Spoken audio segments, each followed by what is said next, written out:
we have in Jesus. All our sins and griefs to bear.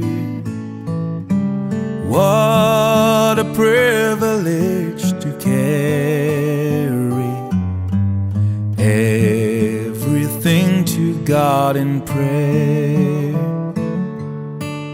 Oh, what peace we often forfeit. Oh, what needless pain we bear. All because we do not care.